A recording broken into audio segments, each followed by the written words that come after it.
essa mensagem já foi trazida para essa igreja. Eu recebi, não posso dizer que é um convite, mas um pedido de algumas pessoas sobre essa mensagem. E até ontem, por volta de meia-noite, eu estava relutando se realmente era isso que Deus queria que eu trouxesse para cá. Eu já levei essa mensagem em algumas igrejas, em algumas cidades, até fora do Rio de Janeiro. E eu creio que essa mensagem, ela serviu para levantar a fé de muita gente. Eu deitei ontem pensando, Senhor, é isso que eu vou trazer? É essa mensagem mesmo? Por volta de 3 horas, meu telefone tocou. Minha tia me ligou, desesperada, dizendo que o meu tio estava passando muito mal. Ele tinha acabado de sofrer um AVC na semana passada. E eu saí, vesti a roupa, saí, eu vi a situação que ele estava, falei, vamos levar ele, não dá para esperar a ambulância. Colocamos ele no carro. E quando nós estávamos chegando, estava mais ou menos 1 quilômetro do hospital, ele deu uma parada. Ele roncou e parou de respirar. E o que eu lembrei na hora foi o seguinte, Senhor, esse aqui é seu barco. Eu creio que o Senhor está nesse barco comigo. Não deixe que esse homem venha perder a vida agora. Graças a Deus, ele está vivo. Ele está no hospital, está na sala vermelha, está sendo cuidado. Mas o carinho de Deus ainda está sobre todos nós. Eu pergunto para vocês hoje.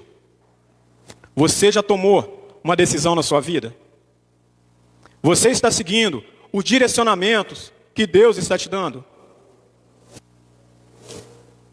Abram suas Bíblias, por favor. No Evangelho, segundo Marcos, capítulo 4, versículo do 35 em diante. E quem puder se portar de pé, façam isso em reverência à palavra do Senhor.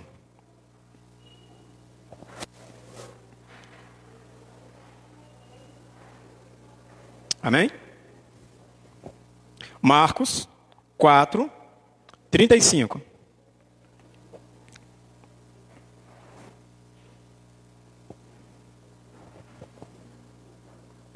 Amém? Assim diz a palavra do Senhor. Naquele mesmo dia, ao cair da tarde, pediu a seus discípulos, passamos para outra margem. Eles então, despedindo-se da multidão, levaram no barco. Assim como estava. Outros barcos o seguiam. Aconteceu que levantou-se uma tempestade e um vendaval. E as grandes ondas dentro do barco, de maneira que este foi se enchendo de água. Jesus estava na popa, dormindo, com a cabeça sobre um travesseiro. Os discípulos o despertaram e suplicaram, Mestre, não te importa que pereçamos? Então ele se levantou, repreendeu o vento e ordenou ao mar, aquiete, silencie-te. E logo o vento serenou e houve completa bonança. Indignou os seus discípulos. Por que sois covardes? Ainda não tendes fé? Os discípulos, contudo, estavam tomados de terrível pavor e comentavam uns com os outros. Quem é este que até o vento e o mar lhe obedecem? Palavra do Senhor. Senhor, nesse momento, Senhor, venho te agradecer. Venho te agradecer, Senhor, por tudo que o Senhor tem feito em nossas vidas. Nesse momento, Senhor, venho te agradecer especialmente pela oportunidade de estar aqui nesse lugar de pé. Muitas obras o Senhor tem feito em minha vida e também na vida da minha família. E eu creio, Senhor, que a mesma obra que o Senhor fez na minha vida, na vida da minha família, o Senhor vai fazer também na vida de cada um que está aqui e está ouvindo também essa palavra em suas casas. Senhor, que essas palavras, Senhor, entre, Senhor, no coração dessas pessoas como semente boa em terra boa. Que tudo que for falado aqui, Senhor, seja para a bênção, mas não para a confusão. Essa é a palavra, Senhor, que eu te peço. Em nome de Jesus. Amém. Pode sentar, por favor. Irmãos, no versículo 1 diz, naquele mesmo dia, ao cair da tarde, pediu os seus discípulos, passamos para outra margem. Vamos entender um pouco, um panorama do que estava acontecendo. Jesus estava o dia todo curando, pregando a palavra. Muitas pessoas se renderam aos pés. Jesus curou muitos doentes, Muitas obras Jesus fez naquele dia. Chegou o fim da tarde. Jesus estava cansado.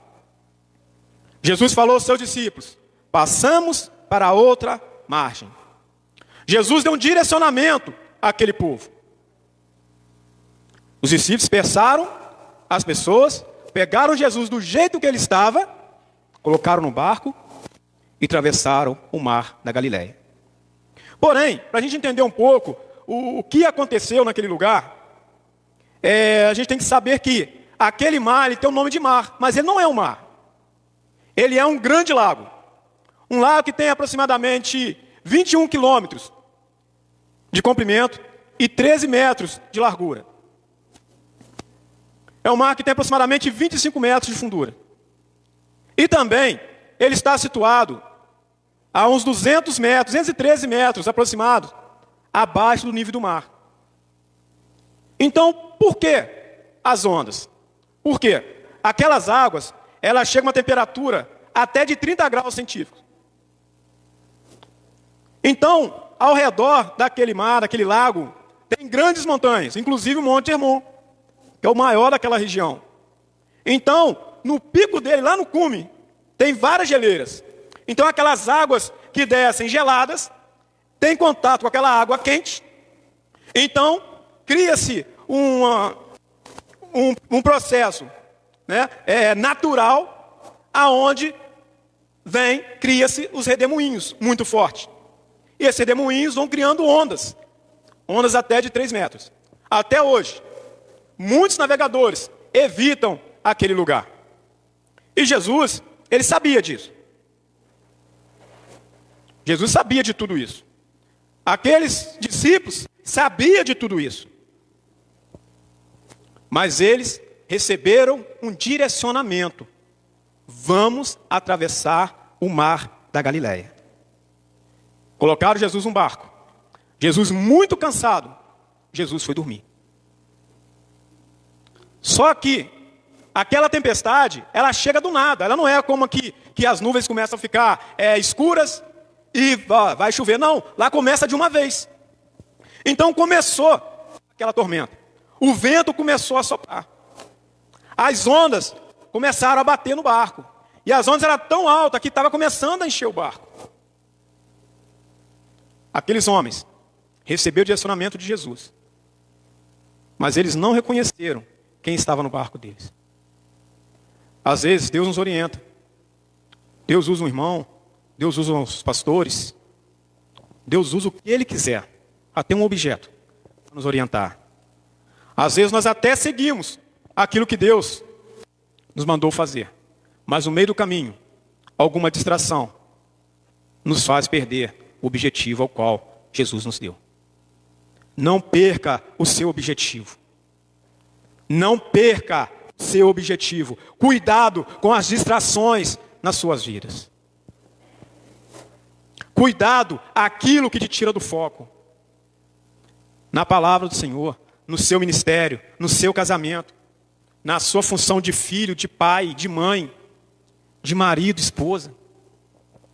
Cuidado com as distrações. As distrações nos fazem sair dos caminhos do Senhor. Lucas 8, 26 ao 39, ele nos diz o seguinte. Fala de um homem que estava possesso com uma legião de demônios. E Jesus o libertou. Por que eu estou falando isso? Por que eu trouxe esse versículo? Está fora do contexto? Não, não está fora do contexto. Porque esse homem era um jovem que vivia muitos anos entrando em cemitério. Ele era preso e ele se soltava, não tinha cadeia que prendia esse homem, ele andava nu. E essa travessia que Jesus fez foi justamente para libertar esse homem e dar um direcionamento para a vida dele. Aí ele, ao ser libertado, ele falou: Senhor, eu quero ir com o Senhor. Ele disse: não, você não vai comigo. Vá à tua parentela e diga o que aconteceu contigo. Aquele homem se tornou evangelista. Muitas vezes nós achamos que temos que ficar só dentro da igreja. Só dentro da igreja. Não, você tem que estar em comunhão dentro da igreja. Mas você tem que estar falando lá fora do que Deus fez na tua vida. Você tem que ser testemunho vivo do que Deus fez na tua vida. Do que Deus fez no seu casamento. no que Deus fez na sua família. Deus tem uma direção na vida de cada um. Não pensa você que Deus esqueceu de você, que não esqueceu. Tudo tem um processo. Jesus, ao atravessar aquele mar, os discípulos questionaram: mas Senhor, aquele povo acabou de dizer que vão te matar, o que o Senhor vai fazer lá? Lá viviam os gentios, que odiavam os judeus. Mas Jesus tinha um objetivo. Quantas vezes você tem um objetivo e por medo você não segue em frente? Quantas vezes Deus coloca você na direção e você por medo recua? Você por medo estaciona? Você por medo afunda? Você por medo perde até a tua vida. Enquanto Jesus dormia, os discípulos lutavam. Aqueles homens eram pescadores profissionais. Conhecia aquele lago, conhecia aquele mar, eles pescavam ali. Muitas vezes nós pensamos que conhecemos o caminho que nós vamos traçar. Não, eu vou lá porque eu conheço. Não, eu já passei por isso, eu não caio naquele buraco. A palavra de Deus é clara. Resista ao inimigo, ele fugirá de você. Você sozinho não pode fazer nada.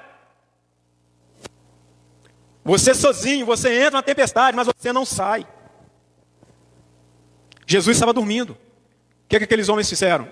Começaram a fazer, usar aquilo que eles sabiam. Começaram a tirar a água do barco. Mudaram o leme de um lado para o outro. Jogaram todo o peso excessivo fora. Mas as ondas cada vez mais altas. Cada vez mais água estava entrando naquele barco. Então, de repente, algum daqueles discípulos falaram: vamos acordar Jesus. Mas outros disseram: não vamos mexer com ele não, deixa ele quieto lá. Você não consegue nada por si. A palavra de Deus é clara: ninguém vai ao Pai a não ser por mim. Você tem que buscar a Cristo a qualquer hora da tua vida. Sempre disposto a te ouvir. Cristo está sempre disposto a te dar a mão. Você não é só mais um bonequinho. Você não foi criado em série. Você foi criado unicamente. Deus não criou um monte de boneco, não. Deus criou um por um. Porque Ele tem carinho por mim e por você. Porque Ele tem ouvido para mim e para você. Mas a situação estava tão caótica que um dos discípulos não se aguentou e foi até Jesus. Senhor, não te importa que nós pereçamos? No versículo 38. Jesus levantou. Imagina Jesus, cansado, esgotado. Levantou. Vento, cala-te. Mar, acalma. Cala-te. Acalma. Eu não sei qual vento que você está passando hoje. Eu não sei qual a tempestade ao qual você entrou. Mas eu sei que você está num barco. E Jesus está nesse barco. Mas se você não clamar por Ele, Ele não vai acalmar essa tempestade. Não pense que está tudo acabado. Não pense que seu casamento está falido. Que fale a empresa. Seu casamento é projeto de Deus. A tua família é um pilar da igreja do Senhor. Não pense que seus planos estão perdidos.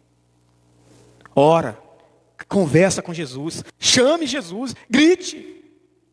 Ah, mas eu estou orando, nada está acontecendo. Ora, continua orando. O seu joelho está sangrando. Não, então continua de joelho. A tua voz calou. Não, então continua clamando. Você parou de respirar. Não, continua clamando a Cristo. Irmãos, esse milagre nos revela duas verdades sobre Cristo. Primeiro, nos mostra que Jesus é plenamente homem, Jesus foi plenamente homem. Ele foi homem, como eu, como você, carne e osso. Algumas pessoas questionam se Jesus realmente estava dormindo. Algumas pessoas questionam se Jesus realmente estava cansado. Eu digo para vocês que Jesus estava dormindo sim. A palavra diz: o verbo perfeitamente encarnado, sujeito a todas as limitações físicas. O verbo era Jesus. Ele estava sujeito a todas as limitações físicas. Jesus tinha dor de cabeça. Jesus tinha sono. Jesus tinha cansaço. E a Bíblia nos mostra claramente isso. Em 2 Timóteo 3,16 diz: toda a Escritura é divinamente aproveitosa, inspirada por Deus. Toda a Escritura. E em Números 23:19 diz: Deus não é ser humano para que minta, nem filho de Adão para que se retrate. Acaso ele promete e deixa de cumprir? Afirma que fez e não fez? Deus não tem plano B para a minha vida e para a sua vida. Deus não tinha plano B quando ele disse: atravessamos o mar da Galileia. Não, o direcionamento de Deus é: vá, então vai. Não importa o muro que tiver na tua frente, Ele vai derrubar para você passar. Não importa o buraco que esteja na tua frente, Ele vai criar uma ponte. Ou vai te pegar na mão e vai te passar, mas Ele vai te passar. Mas não pare no meio do caminho. A promessa de Deus para mim e a sua vida é verdadeira, porque está na palavra. Segundo, a segunda verdade: Deus não tem plano B. Ao acalmar a tempestade, Jesus nos revela ser genuinamente Deus. Jesus nos mostra ser genuinamente homem, mas também nos mostra ser genuinamente Deus. O milagre de Jesus, acalmando a tempestade, nos mostra que não devemos temer a tempestade da vida. Jesus não repreendeu os discípulos, porque os discípulos sentiram medo. Jesus repreendeu os discípulos, porque lhes faltaram fé. Aqueles homens estavam com Jesus uma caminhada. Toda a pregação do Sermão do Monte, aqueles homens estavam com Jesus. Aqueles homens viram Jesus curando. Aqueles homens viram Jesus ressuscitando. Mas não reconheceu Jesus no barco. Não reconheceu. Eles não precisavam de fazer nada. Era só confiar no Criador. O Criador é maior do que qualquer criação. Nós somos criação de Deus. Deus é perfeito. Deus nos fez a tal forma que nem o mais potente computador é mais inteligente do que eu e você. Porque por mais potente que ele seja, por mais inteligente que ele seja, ele precisa de um de nós para funcionar.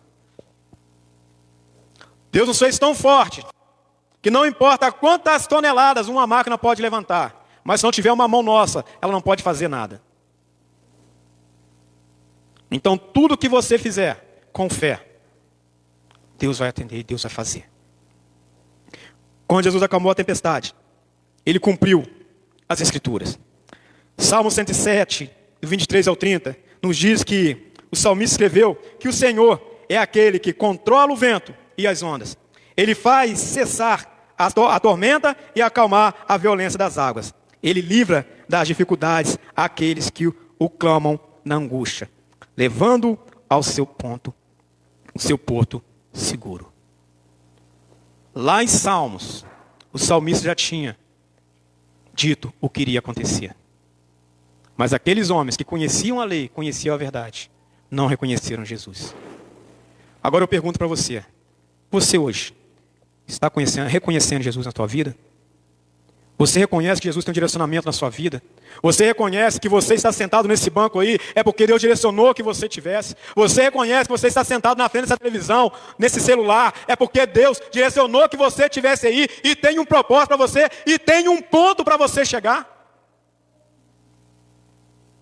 Você não está navegando à toa. Deus tem um direcionamento para você. Irmãos, não devemos temer a tempestade. Em Mateus 28:20, Jesus nos diz, Jesus nos fez uma promessa, que estaria conosco até a consumação dos séculos. Você não está sozinho. Eu não estou sozinho. Até nos piores momentos da nossa vida, Deus está conosco. Não importa o tamanho da onda, não importa o tamanho do seu barco, mas se Jesus Cristo estiver no seu barco e você clamar por Ele, Ele vai tirar toda a água. Ele vai fazer aquele mar se acalmar. A tempestade vem para todos. A tempestade veio para os discípulos. Ela chegou até onde Jesus estava. A tempestade vem para o rico e para o pobre. A tempestade vem para todos. O que difere você sair da tempestade é como você está. Se você está debaixo de uma construção forte, ou se você está debaixo de palha. Se você estiver debaixo da mão de Jesus Cristo, não vai ter tempestade que vai arrancar o seu telhado. Nem que ele seja de lona. A gente vê muito disso. Às vezes tem uma tempestade grande, casa de laje cai, prédios de cimento cai, e uma casinha lá de lona se mantém de pé. Assim é a nossa fé. Se você estiver debaixo da mão de Jesus Cristo, nada de mal vai acontecer. Então não tenha medo da tempestade. Não tenha medo daquilo que a tempestade possa te fazer. Porque a tempestade é uma criação, mas quem te protege é o Criador. Isso eu trouxe para a minha vida. Faz mais ou menos 2 anos, vai fazer 2 anos, o mês passado, o mês que vem, que eu passei por uma tempestade. A minha família passou por uma tempestade. Uma noite tranquila, acordei, minha esposa saiu para trabalhar, eu fui levar meu filho na escola, saí para pagar umas contas, comecei a passar mal. E eu passei na farmácia para verificar a minha pressão. Então o farmacêutico falou, olha, a sua pressão está um pouco alta. Toma um caldo de cana que vai baixar a tua pressão, vai até o posto. Tá, eu estava sentindo, mas não estava tão ruim assim. E nesse meio período, falei, eu estou aqui, eu vou até a clínica. Cheguei na clínica, fiz a minha ficha, normalmente, e senti o corpo meio estranho. E passei pela triagem. Quando eu cheguei, a enfermeira da triagem perguntou, Leonardo, o que você tem? O que você está sentindo? Falei, olha, eu estou meio estranho, meio bambo, meio dormente, mas eu estou bem. E ela verificando a pressão, e depois, acho que ela desistiu, tirou o aparelho, me pegou pelo braço, bateu na porta da médica, a médica falou, eu estou atendendo, a doutora é grave. Quando a médica me olhou, ela deixou o paciente no consultório, agarrou meu outro braço e me arrastaram para uma maca. Eu não estava entendendo nada. E nesse meio período, me colocaram alguns aparelhos, colocaram um remédio debaixo da minha língua, e a médica aperta a minha mão. Estou apertando a mão dela, aperta forte, eu estou apertando forte, levanta a perna, estou apertando ela, levanta a perna mais forte. Fala, doutor, só se eu subir no teto. E quando eu olhei para baixo, eu estava fazendo uma força muito grande, a minha perna não levantava mais. Eu pensei que eu estava fazendo muita força, mas meu braço não se mexia mais. E naquele instante, falaram, vamos ter que te transferir. Pegaram meu celular, pegaram minha carteira, ligaram para minha esposa. E nessa situação, liga-se primeiro para um parente, e depois liga para a ambulância, que a ambulância não pode ficar esperando. E ligaram para a ambulância e minha esposa ao mesmo tempo. Minha esposa chegou, a ambulância chegou. E eu me lembro quando a minha esposa chegou, eu perguntei para ela, pega um lápis aí. Falei, escreve aí. Essa é a senha do banco. E cuida das crianças. Foi o que eu aguentei fazer. Aí eu senti aquele formigamento tomando conta do meu corpo todo. A ambulância chegou, eu ainda estava consciente. E saíram muito rápido. Eu estou ouvindo a ambulância buzinando, gritando, o motorista batendo na porta. E eu ali, eu estou vendo a mão do médico batendo no meu peito. Eu, como já conheço essa manobra, eu falei, enquanto eu estiver sentindo a mão dele, eu estou vivo. E cada vez eu vendo a mão dele mais alta, e depois eu não estava sentindo mais nada. Eu senti o som da ambulância. Devagar, eu falei, estranho, a ambulância parou. Depois eu apaguei. Que eu vou falar com vocês agora por um período que me contaram. Nesse meio período, segundo os médicos, eu me rebaixei. E a ambulância correndo. Um carro não respeitou o sinal, entrou na frente da ambulância. A ambulância bateu. Eu quebrei uma costela. A enfermeira deslocou o pescoço. O motorista deu uma ré, seguiu, nem socorreu o outro carro, que não tinha jeito. Cheguei no hospital, a emergência estava toda me esperando. Lá eu fui passar procedimento. Tive que ser ressuscitado, porque segundo a medicina a gente pode ficar até 4 minutos sem respirar, sem ter nenhuma lesão. Eu fiquei mais de 5 minutos sem respirar. Mas graças a Deus, aqueles médicos não desistiram da minha vida. E entrei no processo de coma, induzido, fui para o CTI, me entubaram. Nesse meio período eu tive 3 paradas cardíacas. Tem um período que minha pressão foi a 23. Eu estava lá no hospital, estava vendo tudo aquilo. Quando você estiver com uma pessoa em coma, converse com a pessoa, fale coisas boas para ela, fala de Cristo para ela, que ela está te ouvindo. Eu ouvi um barulho muito forte, uma sirene muito forte. Eu falei, que barulho é esse? Aí gritaram, é o 8. O 8 era meu leito. Aí correram, abaixa a nora, abaixa a nora, abaixa a nora, abaixa a nora. E aquela correria toda, eu só vi uma mão no alto, parece que eu senti meu corpo balançando, tomando choque. Meu coração estava parando. Graças a Deus, mais uma vez, conseguiram me trazer de volta. Passou um período, eu já estava para mim, eu já estava ali mais de um mês, mais nada. De novo, aquela sirene. E depois daquela sirene tá, depois, eu falei, deve ter alguém morrendo aí, eu pensando comigo. Aí gritar de novo, é 8. Aí veio aquele monte de médico. Aí o médico, olha a PA dele, tá caindo. 8, 7, 5. Aí só via, afasta. Levanta a nora. E eu só senti meu corpo. Minha pressão foi 5/3. E a médica desesperada, estão perdendo ele, estão perdendo ele, estão perdendo ele, estão perdendo ele. E corre daqui, eu vi o médico falando, prepara aí um tanto de ml, mas tira daqui de perto, prepara mais, tira daqui, aquela gritaria. E aquela voz toda assim, ó, vendo aquela voz uma por uma. Naquele momento, se eu morresse, eu estava em paz. Porque quando eu me dei por si, eu falei, Senhor, se eu não morri até agora, é porque o Senhor tem um propósito na minha vida. E se o Senhor tem um propósito na minha vida, então o Senhor vai fazer com que eu viva. Aquilo passou. Falaram, Leonardo, vamos tirar o tubo. Vamos tirar a sua sedação devagar, eu estou ouvindo. O terapeuta falando o tempo todo, olha, você vai ter dificuldade no braço, na perna, você é novo. Eu ouvindo aquilo tudo. Em coma, mas ouvindo aquilo tudo. Quando eles tentaram tirar o tubo, a garganta parece que fechava. Eu não conseguia respirar. Eu falava, Senhor, eu vou respirar só mais uma vez. Só mais uma vez. E eu via meu filho gritando no meu ouvido, pai! Ele tinha 2 falhas, novinho, não tinha nascido os 2 dentinhos aqui, eu via a boca dele abrindo. E aquilo me dava força. Eu via minha filha sorrindo, aquilo me dava força. E foi várias vezes. Até uma hora que um enfermeiro ou médico, não sei, chegou e falou com o outro. Leonardo, deixa o aparelho fazer o papel dele. Eu falei, não, Deus me deu o pulmão e o coração. Eu não me dei um aparelho para respirar. O enfermeiro falando, vamos falar com o médico para voltar a sedação que ele está sofrendo. E orando a Deus, Senhor, não deixe isso aconteça. Um dos momentos mais tristes que eu passei naquele local foi quando cheguei, a nutricionista falou, quantos quilos ele está pesando? A enfermeira disse, uns 72 quilos. Ela, porque ele está alimentando por essa sondinha aí no nariz. Irmãos, aquilo me deixou muito triste. Eu, que quem me conhece sabe, eu gosto de comer churrasco, gosto de comer coisa boa. Eu estava me alimentando pelo nariz. Mas eu falei, Senhor, eu não nasci com isso, o Senhor vai me tirar. Irmãos, na quarta-feira, tiraram a minha sedação. E aconteceu algo incrível.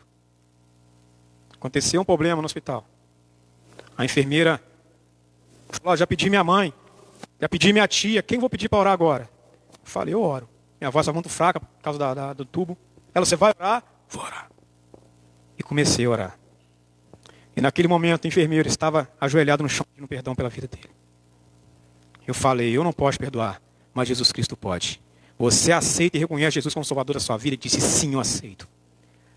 Eu dei graças a Deus por eu estar nesse lugar. Deus te coloca em determinados lugares para fazer a obra dele. Então nunca reclame no lugar que Deus te colocar. Se Ele te colocar no fogo, Ele vai refrescar o teu corpo como refrescou de Daniel. Se Ele te colocar em meio à tempestade, Ele vai tirar ela como tirou aquele povo. Mas se Ele te botar na direção e você não for, Ele vai te trazer para a sua direção de volta. Como Ele fez com Jonas, como Ele fez com Sansão. Nunca fuja dos planos de Deus. Irmãos, no outro dia, de manhã eu levantei e falei, vou tomar banho sozinho. A enfermeira foi me dar banho e falei, vou tomar banho no banheiro hoje. E aquilo, ela, não, você não pode, posso. Eu vou chamar o médico. Eu estava com catéter aqui na jugular, eu estava com catéter aqui na femoral, eu estava com sonda no nariz para alimentar, cheio de aparelho. Falei, hoje vou tomar banho no banheiro. Levantei, sentei. Quando ela chegou, eu estava sentado. Ela correu para chamar a fisioterapeuta. Falei, eu vou tomar banho no banheiro. Aí tiraram o catéter da femoral, tiraram a sonda. Ela, vou pegar uma cadeira para você. Eu falei, o que? Nada. Eu levantei, quando ela chegou eu estava de pé. Eles não acreditaram o que aconteceu. Me carregaram, me deram o braço, me levaram. Eu fui. Tomei meu banho sozinho, com a ajuda de Deus. E voltei. Na sexta-feira à tarde, eu saí do CTI, só não saí andando porque era protocolo. Na segunda-feira, 21 pacientes no CTI, eu era o mais grave. Na sexta-feira eu andei, saí andando, como vocês estão vendo aqui. Porque Deus tem um propósito em nossas vidas. Mas, porém, irmãos, muita coisa acontece. Eu passei determinada situação. Passado uma semana, minha esposa, ela teve um problema sério de rim. Ela teve que internar às pressas. Quase tendo uma sepse. No mesmo dia eu descobri que eu estava tendo uma pneumonia. O médico fazendo papel para internar minha esposa. E fazendo papel para me internar. Eu falei, doutor, eu não posso me internar. Eu tenho 2 filhos. Aquela senhora que o senhor está fazendo lá, o papel, é minha esposa. Ele, então você vai ter que tomar antibiótico. Eu falei, doutor, eu não posso tomar antibiótico. Ele, ou você toma antibiótico, ou você vai para o hospital. Então, pôs no hospital para internar, no outro dia ela operou. Eu comecei 6 meses tratando uma pneumonia. Ali todas as nossas finanças foi embora. Tudo que a gente tinha financeiramente foi embora. Cartão de crédito. Negociamos com o banco, renegociamos de novo. A receita vinha do pneumo, era R$1.000, R$2.000. Graças a Deus, Deus levantou pessoas em nossas vidas que nos ajudaram. Deus levantou pessoas para ajudar a pagar um plano de saúde. Deus levantou pessoas para pagar, me ligar e para Leonardo, pode comprar seu remédio. O que eu pago? 6 meses, a gente nessa luta. As coisas foram acabando. Teve um dia lá em casa, tinha um peito de frango. Minha esposa fez, meus 2 filhos comeram. Nós não comemos. Mas passou pouco tempo. Um irmão me ligou, me chamou na casa dele. Tinha bolsas de compra para a gente. Sem a gente pedir. Sem a gente pedir. Então Deus, Ele vai colocando coisas em nossas vidas. Deus vai colocando situações. Quando você pensa que acabou, Ele bota a mão e fala, pode dar mais um passo. Que eu te garanto, eu te seguro. Nesse meio período, irmãos, quando eu pensei que estava melhorando, eu não conseguia falar. 2 caroços surgiram na minha garganta. Devido à intubação, correndo. Eles queriam salvar minha vida. Cheguei, o médico fez a vídeo, você tem que operar urgente. Só que para me operar eu tinha que passar de novo, ficar entubado. Eu pedi a Deus, Senhor, não. Eu orei, essa igreja aqui orou, várias igrejas oraram. O médico marcou a cirurgia, ele queria fazer uma traqueostomia. Eu falei, não, isso não, pelo amor de Deus. Marcou a cirurgia dia 14 de janeiro, dia do aniversário do meu filho. Mas eu orei a Deus para isso não acontecer. Mas ele disse, eu quero fazer essa cirurgia antes, entre o Natal e o Ano Novo. Nesse meio período, irmãos. Eu fiz os exames para fazer tudo rápido. Os exames não saíram. E eu brigando com os médicos, brigando com os enfermeiros, porque o exame não saiu. Eu pedindo a Deus para não operar, eu brigando com o médico, o exame sair para me operar. Quando os exames saíram, que eu voltei lá para ver o caroço na minha garganta, um dia antes da cirurgia, não tinha mais caroço. Olha como trabalha Deus na nossa vida. Eu brigando com o enfermeiro, brigando com os médicos, porque o exame não saía. Mas esse período que o meu exame estava sendo atrasado, era o período que Deus estava tratando de mim. Quantas vezes você se desespera, achando que tudo está acabado, que tem que ser tudo no seu tempo, mas o tempo é de Deus. Pensa que acabou? Não acabou não. Nesse período eu passei, fiz uma prova para a prefeitura, passei em primeiro lugar.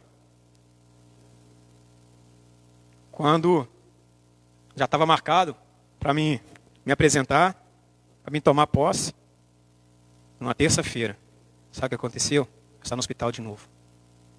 Fui no hospital levar minha esposa. E meu filho estava com febre. A médica olhou para mim, você está tendo um AVC. Eu falei, doutora, eu não posso. Eu tive um AVC há pouco tempo. Vai para Santa Cruz. Cheguei lá, passei de novo para a triagem. Mesmo procedimento. Levanta a mão, levanta a perna. Deitei eu lá. Minha perna estava sumindo já. Irmãos, aí foi diferente.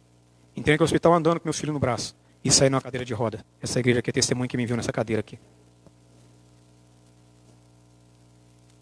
Foi um período ruim. Vocês pensam que eu entristeci? Claro que sim. Pensa que eu fiquei desesperado? Claro que sim. Mas pensa que eu perdi a minha confiança em Deus? Claro que não. Muitas pessoas foram da minha casa. Alguns pastores que foram para levar uma palavra. Falaram, Léo, eu vim trazer uma palavra para você. Mas eu acabei fui ganhando essa palavra. Nenhuma das pessoas que foram dentro da minha casa, que esteve comigo e minha esposa, pode falar que nos viu lamentando. Não. Nos piores momentos. Quando eu falava para a Tati, e agora? A palavra dela é a seguinte, Deus proverá. Um dia, meu pastor, quase 11 horas lá em casa, um dia daquele que eu já não estava aguentando mais. Ele, vamos orar. Nós oramos, ajoelhados na minha cama. Graças a Deus, foi uma noite abençoada. Irmãos, fui para um retiro. Eu com medo pensei para ir para esse retiro. E o que ia acontecer? Porque imagina, eu vou para um retiro onde as pessoas querem, né, ser curadas, pessoas querem ter coisas boas. E chega lá um cadeirante. Nós fomos. Chegando lá, não foi pastores, não foi ninguém da equipe de louvor. Foi Deus que estava naquele lugar fazendo uma obra. Eu entrei naquele retiro, naquele sítio, sendo empurrado para uma cadeira de roda. E saí de lá empurrando aquela cadeira. Aí vocês perguntam, passado isso tudo, o que você está fazendo aqui? Como que você acredita nesse Deus? O que você está fazendo aqui? O que eu estou fazendo aqui? É porque, para mostrar para você, que Deus não está morto. É para mostrar para você, que o mesmo Deus que curou Naamã, é o Deus que me curou e vai curar você. O mesmo Deus que colocou a família de Abraão de pé, é a mesma Deus que vai colocar a tua família, como colocou a minha de pé também nos piores momentos. Eu estou aqui porque Deus quis que eu tivesse. Eu não morri com esses 2 AVCs, essas 3 paradas, no acidente da ambulância. Não foi para me exibir, não foi para achar que eu sou maior ou melhor do que qualquer um, não. Foi para mostrar para vocês que perante a Cristo nós somos todos iguais. E que nessa noite, o Espírito Santo de Deus caia sobre cada um de nós. Porque quando Jesus Cristo subiu, Ele disse claramente, eis que eu lhe deixo o meu Consolador. E ao todo tempo o Consolador de Deus estava comigo. Eu creio que não seja coincidência, mas o enfermeiro médico que me socorreram, o nome deles era Gabriel e Rafael. Eu creio que foi 2 anjos do Senhor que me pegou naquele lugar e me ressuscitou. Então não desista. Não desista de nada da sua vida. Não deixe que nada venha tirar você dos caminhos do Senhor. Irmãos, você pode estar triste. Irmãos, você pode estar desesperado. Você pode estar com medo. Mas você não pode estar sem fé. Não abandone a fé. Em 2 Coríntios 6, 10 diz, como contristados, mas sempre alegres. Como pobre, mas enriquecendo a muitos. Como nada tendo e possuindo tudo. Conclusão dessa noite para vocês. É que quando você pensa que não tem nada, com Deus você tem tudo. Quando você pensa que o seu telhado voou, é a mão de Deus que está defendendo você do pingo da chuva. E se algum pingo desse chegar até você, é pingo de bênção, de graça sobre sua vida e não destruição. Não importa o momento que você está passando hoje. Não importa a sua situação. seja ela financeira, seja ela de saúde. Mas não abandone um Deus que cura. Não abandona um Deus que sara. Não abandona um Deus que pode te dar tudo que foi tirado de você. Eu não digo isso só financeiramente, não é só de saúde, não. Porque a palavra de Deus é clara. A glória de Deus não é para esse mundo.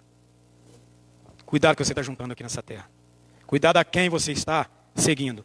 Cuidado com o distrair dos tempos. Que Deus abençoe a cada um essa noite. Que essa palavra venha entrar no coração de vocês. Como entrou no coração daquele homem que me ligou e pediu: Léo, eu quero ouvir de novo. Eu quero que todos na clínica ouçam. Eu quero que todos na clínica que estão lá, que não conseguem andar, que não conseguem mexer, que não conseguem comer, que eles vejam você e tenham ânimo. Então essa palavra vai você que está numa cadeira de roda, você que está numa cama, você que acha que está impotente, mas você está muito potente, porque você ainda tem vida e vida eterna. Porque essa foi a vida que Deus prometeu para mim e para você. Pai, nesse momento, venho te agradecer, Senhor, por tudo, Senhor, que aconteceu aqui.